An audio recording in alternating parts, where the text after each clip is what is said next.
turtle is the draft and the other 50% nandoon sa Celestial Palace. This is game number 2, Aura PH versus Execration. If gusto tayong dali na Execration ng game number 3, kailangan nila manalo dito. Yep, they have the best chance this time around. The Hayabusa can easily snowball on the early game. Kasi pag tinignan natin yung heroes ng Aura PH early game, they have no early game movements aside from Kilowash trying to make rotations on the Benedetta. But again, looking at the side of Execration, they have the Barats and they have the Kagura. Tapos meron pa silang Cho na kayang tumulong din pagdating sa pickoffs. Eh si Chakno nandito na rin at pinipilit niya talagang kulitin unti-unti. And yung pagiging involved niya na ganyan, hindi naman niya talaga focus na nakawin yung purple. Yeah. Ang gusto niya gawin doon is, yes, siguro manakaw yung purple, pero the main objective ng pagpunta niya doon is to force Lord Hades na gumamit ng retry. Yep, parang yung ginawa din ng Aura sa kanila nung game number... actually, Execration din pala gumawa nun nung game number 1. And the thing about this rotation from Chakno is it makes it sure na Aura PH ililish nila si Lord Hades, kasi kung hindi nilish ni JP yung link kanina, ilang sipa yung aabutin ng link bago niya makuha yung purple buff. A lot of thought process na nabato doon sa maliit na segment ng laro, pero still it makes all the difference in the world para dito sa dalawang teams na to.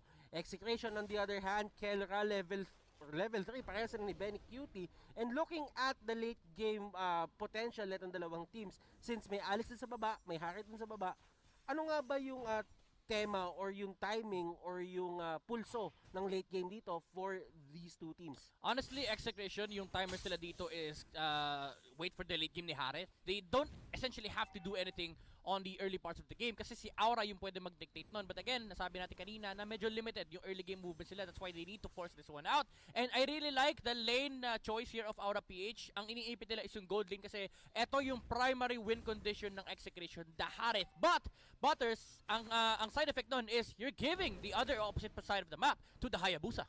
And then again, Midnight, ito lang yung sasabihin natin dyan. If ever dun kayo sa taas pumunta, mapapatay nyo yung Barats, pero madami kayong resource na gagamitin. Yes, and that also means na yung objective ay hindi na din mapupunta sa inyo. Yep, that's why you're already seeing the gold going to the side of Execration. Even though 400 or 100 lang yan, the key element here is that Execration sila ang lamang sa late game. Yes, may lunok sila for the side of Aura PH against the Harith. But again, you have 3 heroes on your side na lugi kay Kelra. Ito yung napapansin ko, parang hindi talaga nagbibigay ng kahit anong priority dito yung side ng Aura sa pagdating ng first turtle. And right now, JP, napili siya ni KelVJ. The shurikens will come out, pero hindi enough yung marks para gawin yon. Yeah. And especially pag may forward ka, hoy! Doon sa baba! Solo kill! ng kill! Pero sabi ni Lord Hades, sige, susubukan kita ibawi. Chakno nandito sa may area. And Benny Cutie, wow, nakuhaan siya ni Kelra na isang kill. That was a solo kill, ladies and gentlemen. Even though lugi naman talaga sa matchup, pagdating ng level 4, it actually changes. Kasi si Benny Cutie, ang kailangan niya lang gawin dito is clear the waves. Pero sabi ni Kelra, MVP ka 2 linggo Alam mo, ito na yung pinag-uusapan natin. Meron 2 Azure Blade si Harith. Bakit nga ba siya meron 2 Azure Blade dito? Kasi nagpo-proc yan, sabay. Kumbaga, isipin nyo guys na individual items yan. Na kahit 2 yung bilhin nyo, hindi lang isa yung proc, kundi 2. And those 2 items can be converted into Calamity Reaper and Thunderbelt. Napakaganda nung huli ni KelVJ against Lord Hades. Shadow kill, shuriken, kahit tumalbog pa yun sa iba, doesn't even matter. KelVJ still got the kill. Yep. And alam mo, Butters, going back to sa Thunderbelt idea ni Kelra, it's actually good against Aura PH. Pero ang daming engagement dito, Butters! And wow! Yung plano ng Aura na pinipressure nila yung bottom lane, Execration answers it with their own pressure at mas naging successful sila doon. Yep, alam mo, sabi nila, ito pala primary win condition nyo, si Benny Cutie pala. Siya na lang, guguluhin namin kasi yung Barats sa may top lane, kahit namatayan, okay lang, wala silang pakailam.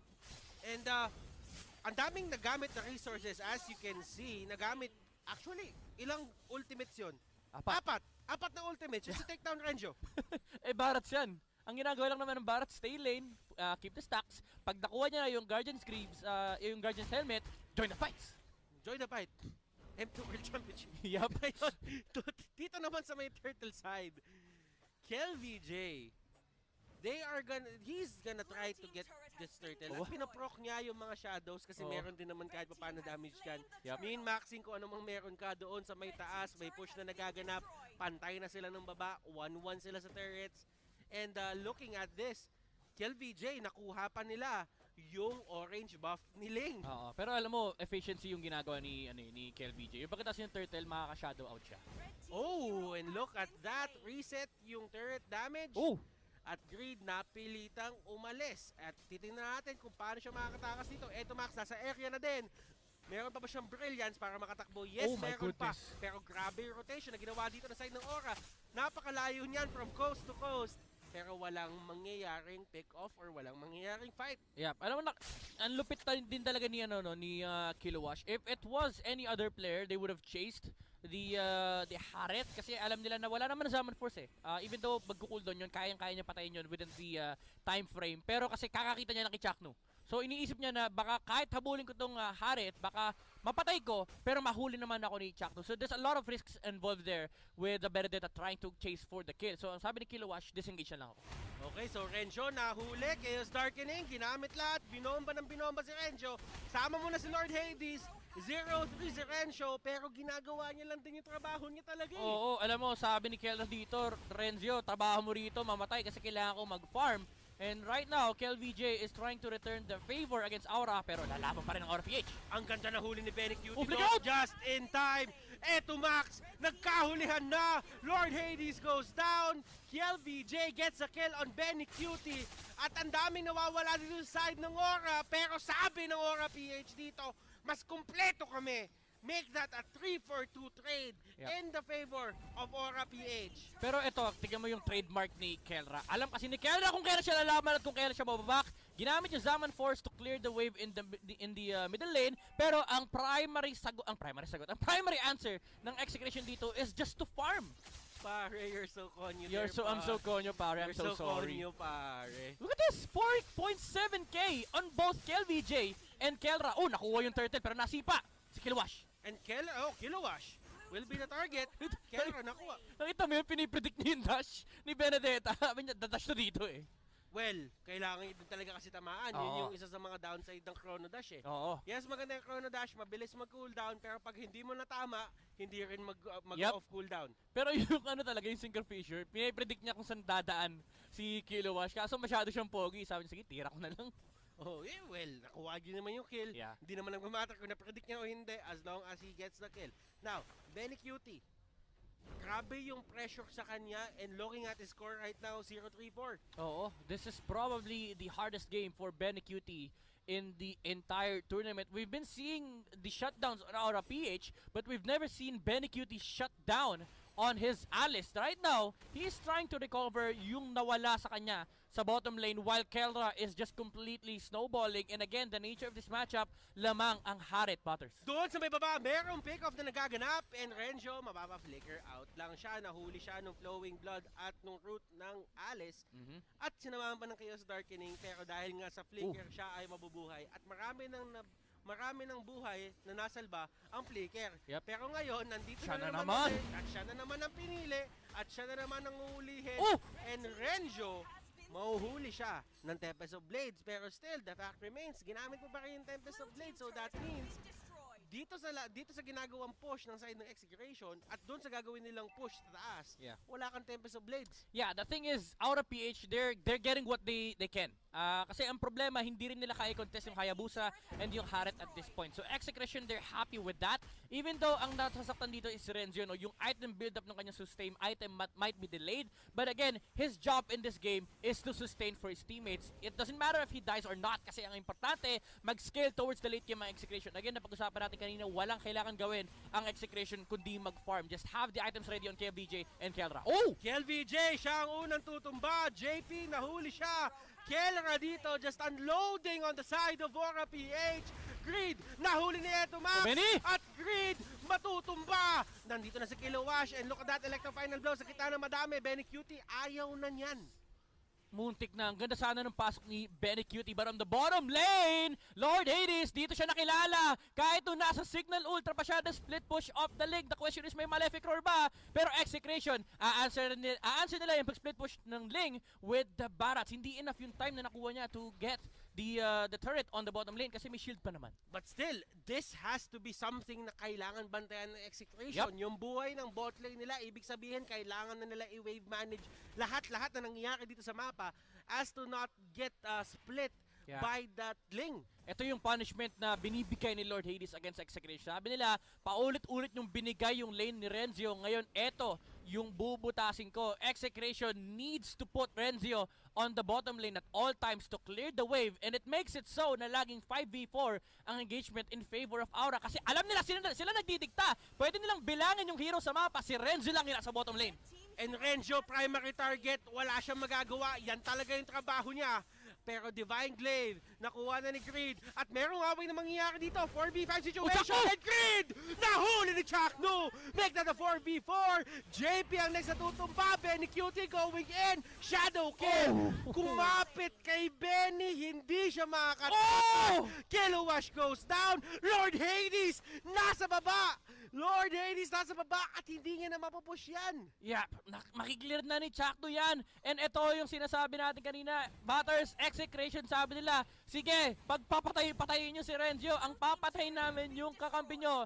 Kelra with the deciding move. Sabi niya, ilaban natin to. He was able to get kill wash. Mababasag ata yung baba. Pasag yung baba, pero okay lang. Lord yung kapalit, Kuya Butters. At ito, no. Hindi nabasag. May minion. Hindi nabasag. Wala, kung previous patch to, basagin. Oh, pero still, it is what it is. Kamunti ka na yun. Oo. Kamunti ka na. Well, it was a great move then from Renzo na na-realize niya na, ay, teka, may minions pa pala. Kailangan ko bumalik doon. Teka guys, yung bot ko. Yung bot ko. Ngayon, yung side naman ng Aura, talagang inaano nila, sana meron tayong trade na makuha dito kahit nakuha nila yung Lord. I like the choice here by Kelra. He went for Calamity Reaper. Hindi niya tinapos yung Thunderbolt kasi alam niya na hindi naman siya kaya ng Ling. Feather, Oracle to sustain against the... Feather, Oracle na nagsama. Yung Oracle to sustain against the Lunox and the Holy Crystal.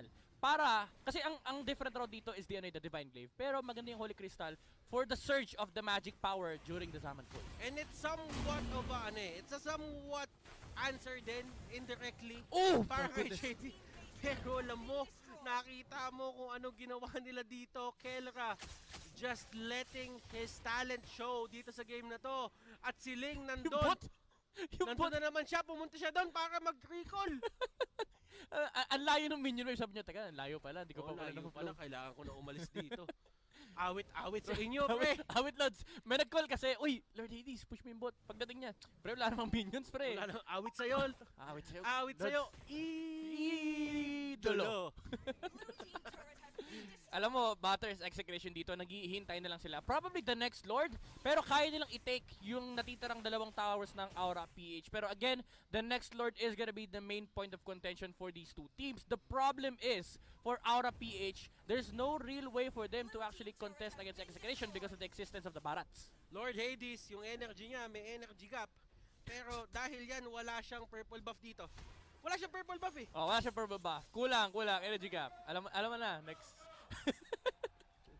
Kailangan maglaro ka ng champion way. Mga champion mga kasama mo eh. Energy gap, di pwede. Pag ano ka, may champion way ka, kahit wala kang purple buff. Start your day the champion way. Nice one. No need purple buff. No need purple buff. Pero kasi kailangan mo yun eh. Kasi energy is key. Oo, tama. Actually, pati si di ba? Pati si Hayabusa. Energy is key. Dapat champion way eh. Start your day the champion way. Pero champion na si LVG. Kaya ang lakas niya rito. Oy! Speaking of champions, Lord Hades, takbo! Hindi niya kayang patayin si Max.